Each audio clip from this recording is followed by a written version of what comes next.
Hi guys, welcome back to my channel the C couple.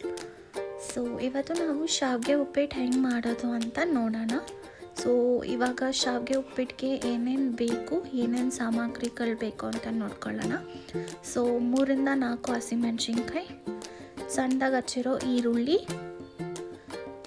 Carrot, ಎಲ್ಲ ತರಕಾರಿನ ಉದ್ದುದಾಗಿ ಹಚ್ಕೋಬೇಕು. So ನಾವು carrot, capsicum ಮತ್ತು beans ಮತ್ತು ಆಲೂಗೆಡ್ಡೆ ಎಲ್ಲದನ್ನು ಸಣ್ಣದಾಗಿ ಹಚ್ಚಿಟ್ಕೊಂಡು, ನಿಂಬೆಹಣ್ಣು ಮತ್ತು ಒಂದು ಪಾತ್ರೆಯಲ್ಲಿ ನೀರು ಕುದಿ ಇಟ್ಕೊಂಡು ಅದಕ್ಕೆ ಸ್ವಲ್ಪ ಉಪ್ಪು ಎಣ್ಣೆ ಹಾಕ್ಕೊಂಡು 200 grams ಆಫ್ ಶಾವಿಗೆ ಹಾಕ್ಕೋಬೇಕು.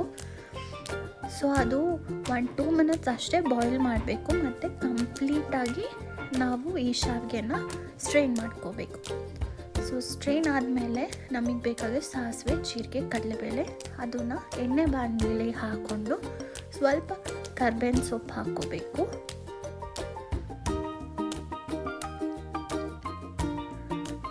ಸೊ ಹಾಕ್ಕೊಂಡಾದ್ಮೇಲೆ ಸ್ವಲ್ಪ ಹಿಂಗು,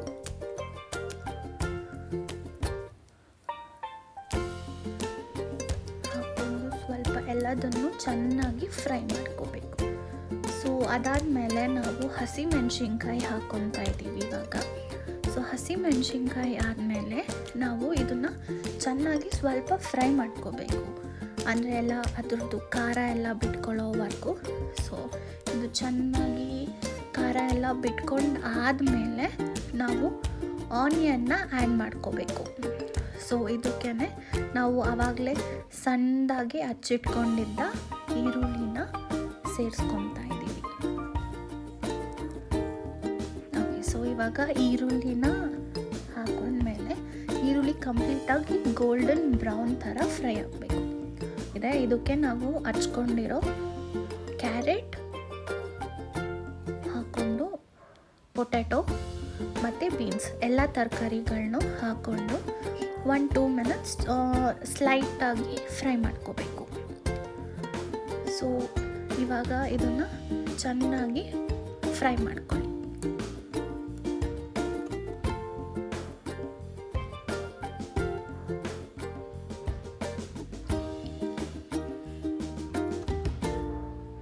ಸೊ ಇವಾಗ ಇದು ಫ್ರೈ ಆಗಿರೋದಕ್ಕೆ ನಾವು ಆಲ್ರೆಡಿ ಬೇಯಿಸಿಟ್ಕೊಂಡಿರೋ ಹಸಿ ಬಟಾಣಿ ಹಾಕ್ಕೊತಿದ್ದೀನಿ. ಇದು ಇದ್ದರೆ ಹಾಕ್ಕೋಬೋದು, ಇಲ್ಲ ಕಂಪ್ಲೀಟ್ಲಿ ಸ್ಕಿಪ್ ಮಾಡ್ಬೋದು.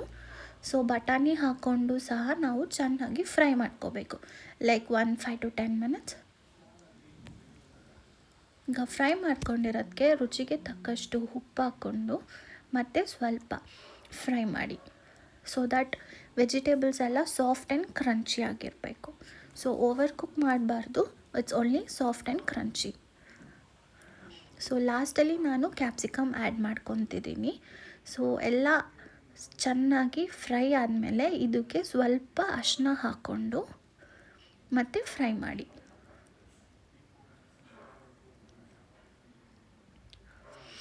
ಇದು ಚೆನ್ನಾಗಿ ಫ್ರೈ ಆಗಿದ್ದಕ್ಕೆ ನಾವು ಆಲ್ರೆಡಿ ಮುಂಚೆನೇ ಬೇಯಿಸಿಟ್ಕೊಂಡಿದ್ದ ಶಾವಿಗೆ ಮತ್ತು ಕೊತ್ತಂಬರಿ ಸೊಪ್ಪು ಹಾಕ್ಕೊಂಡು ಚೆನ್ನಾಗಿ ಮಿಕ್ಸ್ ಮಾಡಬೇಕು. ಸೊ ನಾವು ಇದನ್ನು ಚೆನ್ನಾಗಿ ಮಿಕ್ಸ್ ಮಾಡಿದ್ಮೇಲೆ ನಿಂಬೆಹಣ್ಣು ಹಾಕ್ಕೋಬೇಕು. ಸೊ ಅದು ಈ ರೀತಿ ಕಾಣಿಸುತ್ತೆ ಎಲ್ಲ ಆದಮೇಲೆ.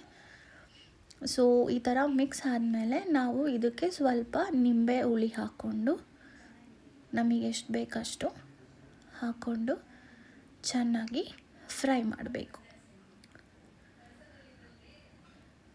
ಇವಾಗ ಜಾಸ್ತಿ ಫ್ರೈ ಮಾಡಬೇಡಿ, ಜಸ್ಟ್ ಸುಮ್ಮನೆ ಹುಳಿ ಹಾಕಿರೋದು.